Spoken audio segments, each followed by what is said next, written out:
Like we've seen it, since COVID, especially because we live here in California, a lot of people leaving the state, and technicians, especially technicians really, because they can make the same amount of money in a market where houses cost half as much. The schools are better, just a better quality of life, and technicians are in such high demand. Have you seen a difference in the way people apply in the last couple of years because of people moving across the country, moving to, like from here, people are moving to Texas where you are, Nashville, Florida? Like what was the stat you used to say about Florida? Like somebody who moves every 5 minutes? So Florida every 92 seconds Yeah. was at one point in time. It was a minute and a half. And 1 out of 3 of them's from California. Right. Yeah, and same here in Texas, right? It's the exodus out of California. But I think when it comes to the experience that you're referencing is how do we capture talent that is, transplanting between cities, right? What we're finding is that there's even more of a focus on the experience. I mean, have you gone onto your career site and tried to apply to a job on your phone, right? I think that's kind of a first test is where we're seeing that the online search has become more prevalent for those places because they're not just kind of they're not going through the phone book and just calling up and saying, hey, can I get a job here? They're checking for if each dealership they apply to, are they going to be a good culture fit for me? Am I going to have a good career path here? Is this going to be a good fit for me? So what we're seeing is a big uptick in making sure that your career page correctly displays the culture that you actually have there. It also speaks to the 3 things that are the most important to applicants these days, which is career growth, culture fit, and having a fulfilling work and fulfilling job.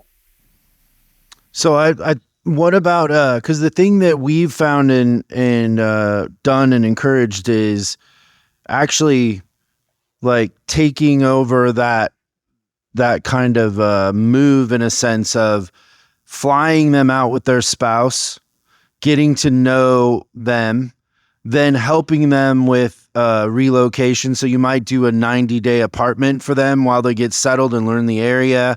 You might put them with a realtor.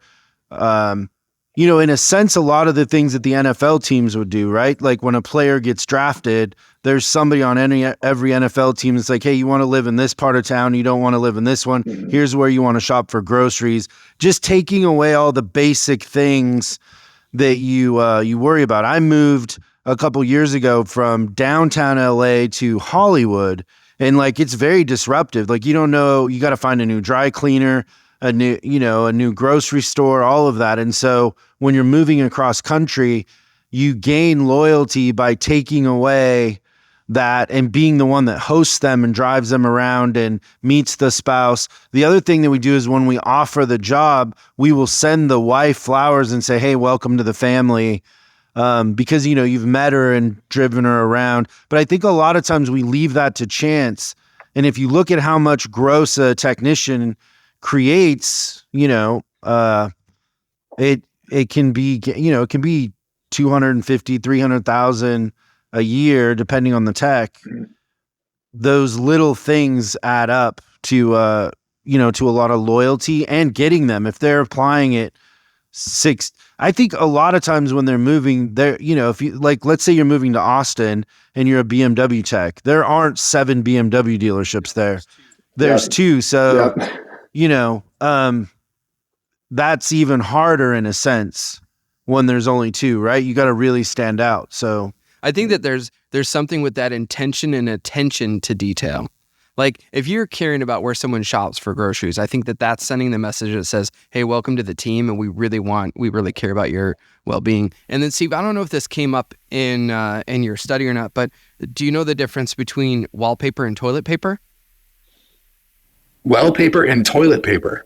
Wallpaper and toilet paper. Wallpaper and toilet paper. No, double click on that for me. It frightens me that you don't know the difference between wallpaper and toilet paper. Continue on. He got stung. You got me there, Steve. man. That's a Christian drive-by shooting. Yeah. Thanks so much for watching this clip of Service Driving Revolution. We're uploading new stuff every day, so make sure you subscribe and click the bell icon so you don't miss out. If you have a question you'd like us to answer on the show, call 8333-ASK-SDR and we'll answer your question on the show. That's 8333-ASK-SDR. For special deals on our books and training, head over to offers.chriscollinsinc.com. Now that's offers.chriscollinsinc.com. I'm Chris Collins, and I'll see you in the next video.